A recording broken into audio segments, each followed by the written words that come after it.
park, so we always put it in neutral and set our parking brake. Okay. So in order to drive it, you will put on your brake, you'll put it into drive, and then the release is right there. See that button that says park release? Okay, the only button that you're going to worry about on the panel today is your door button.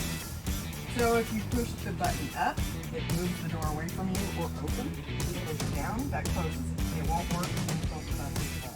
I got the push on the brake, restart it. You don't have to push on the brake.